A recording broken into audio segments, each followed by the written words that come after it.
वंदे मातरम, जय श्री राम। आप सबों को सबसे पहले स्वागत। हमारे निमंत्रण पर आप सभी आए हमारे कार्यक्रम के लिए, इसके लिए बहुत साधुवाद, धन्यवाद।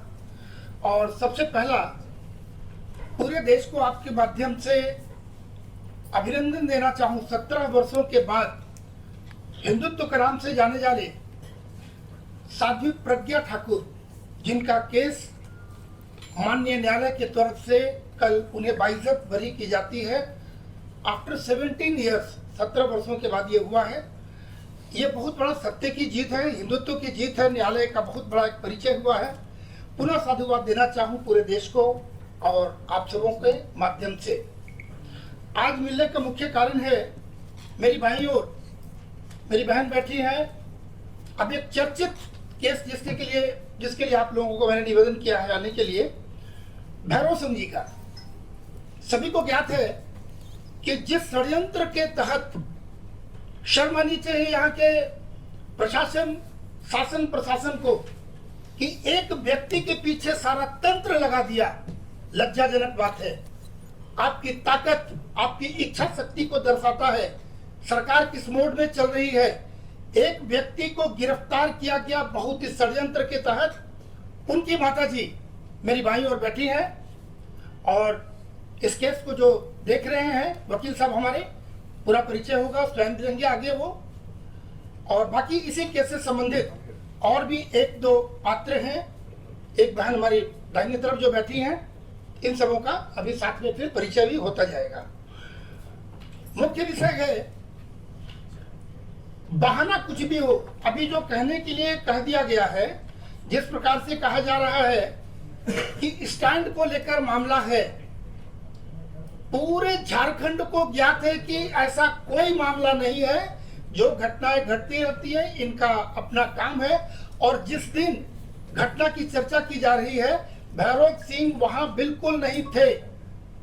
शासन का कार्य, कानून का कार्य साक्ष्य के आधार पे होता है। लगे हुए सीसीटीवी कैमरे से प्रशासन को उनका फुटेज निकालना चाहिए, जो अभी तक उसमें अपनी कोई तत्परता नहीं दिखलाई है। उससे ज्ञात हो जाएगा क्या भैरव सिंह वहां थे या नहीं थे। मैं बोल रहा हूं नहीं थे। स्पष्टीकरण के लिए प्रशासन को स्वयं इस पर एक्शन लेना चाहिए। आजकल मोबाइल लोकेशन बहुत आसान हो गया है, सभी लोग देख लेते हैं, तो मोबाइल से उनका लोकेशन देखा जा सकता है कि वो कहां थे।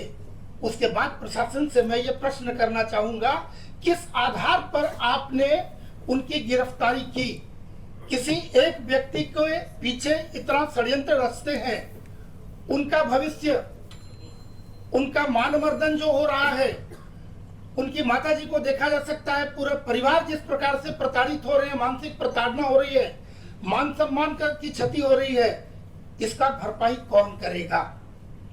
सरकार अपना मुख्य काम नहीं कर रही है।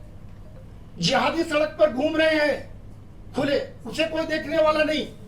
किंतु जो एक समाज के लिए समाज सेवक कोई कार्य करता है, गर्व होना चाहिए। पूरे देश, पूरा राज्य गौरवान्वित है भैरव सिंह के कृत्यों से। लेकिन यहाँ के शासन प्रशासन को तकलीफ होती है, उनके पेट में दर्द होती है और इन्हें बिना मतलब का गिरफ्तार किया जाता है, बदले की भावना से।